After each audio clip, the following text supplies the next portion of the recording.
അയ്യോ പഠിക്കത്തില്ല. ഒരബദ്ധം പറ്റിയാൽ പഠിക്കത്തില്ല, രണ്ടബദ്ധം പറ്റിയാൽ പറ്റത്തില്ല, മൂന്നാമത്തം പറ്റിയാലും നമ്മൾ പഠിക്കത്തില്ല. മലയാളികൾ എന്തൊക്കെ കിട്ടിയാലും അവരൊരിക്കലും പഠിക്കത്തില്ല. എന്നെ സംബന്ധിച്ച് എനിക്കിപ്പോൾ നല്ലൊരു മുട്ട പണി കിട്ടിയിരിക്കുകയാണ്. അത് നമ്മുടെ വേറൊന്നുമല്ല, സാംസങ് ഗാലക്സിയുടെ മൊബൈൽ വാങ്ങിച്ചതുകൊണ്ട് മാത്രം നല്ല 8ൻ്റെ പണി കിട്ടിയിരിക്കുകയാണ്. വേറൊന്നുമല്ല, സാംസങ്ങിൻ്റെ സോഫ്റ്റ്വെയർ അപ്ഡേറ്റ് വന്നു, അപ്ഡേറ്റ് ചെയ്ത് 2 ദിവസം ഓക്കെ കുഴപ്പമില്ല. മൂന്നാമത്തെ ദിവസം ഡിം ഫോണിനകത്ത് ഗ്രീൻ കളർ ലൈൻ വന്നു. ശരിക്കും ബുദ്ധിമുട്ടെന്ന് പറഞ്ഞാൽ ഭയങ്കര ബുദ്ധിമുട്ടായിപ്പോയി. ലാസ്റ്റ് ഇതിനൊരു സൊല്യൂഷൻ എന്നാണ് കുത്തിപ്പിടിച്ചിരുന്ന സാംസങ്ങിൻ്റെ സർവീസ് സെൻറ്ററുമായിട്ട് കോൺടാക്ട് ചെയ്ത് അവർക്ക് മെയിൽ അയച്ചു.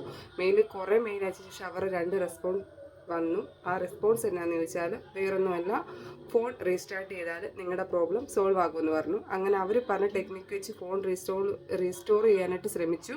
റീസ്റ്റോർ ചെയ്യുന്ന സമയത്തെല്ലാം സെയിം, ഒരു മാറ്റമില്ല.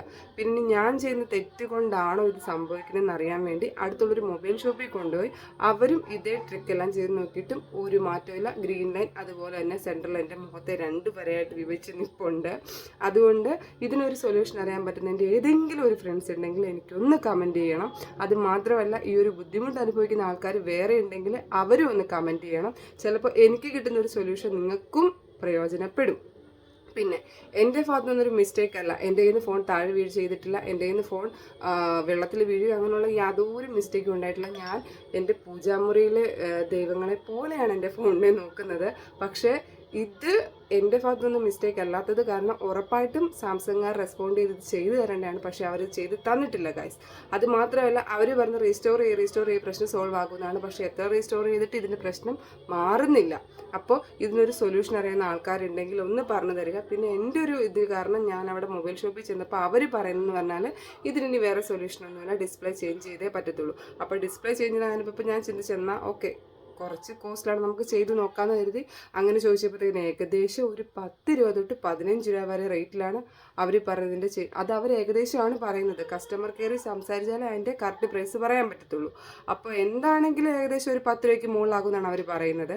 അപ്പോൾ നോക്കണം, നമ്മൾ ഇത്രയും പൈസ മുടക്കി ഈ ഒരു ഫോൺ വാങ്ങിയത് S21 എന്ന് പറഞ്ഞ മോഡലാണ്.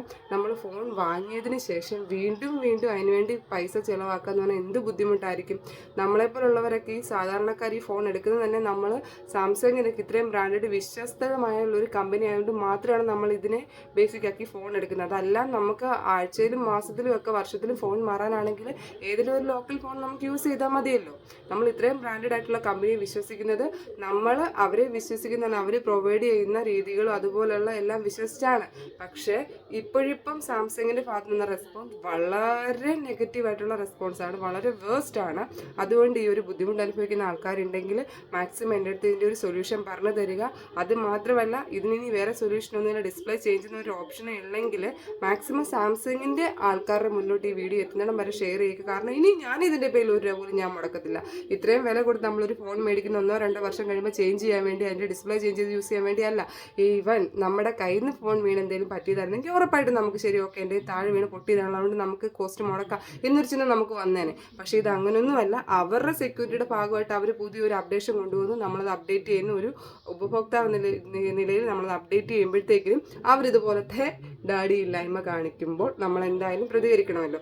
സോ നിങ്ങളുടെ ഒരു പ്രതികരണം അല്ലെങ്കിൽ നിങ്ങളുടെ ഒരു ഷെയർ എന്നെപ്പോലെ തന്നെ ബുദ്ധിമുട്ട് അനുഭവിക്കുന്ന ആൾക്കാർക്കും ഹെൽപ്ഫുള്ളാകും. അതുകൊണ്ട് മാക്സിമം ഇത് ഷെയർ ചെയ്യുക, ഇത് ലൈക്ക് ചെയ്യുക, എന്നെ സപ്പോർട്ട് ചെയ്ത് കൂടെ നിൽക്കുക, എനിക്കൊരു കൈത്താങ്ങ് തരിക. So guys, please share, support. Thank you.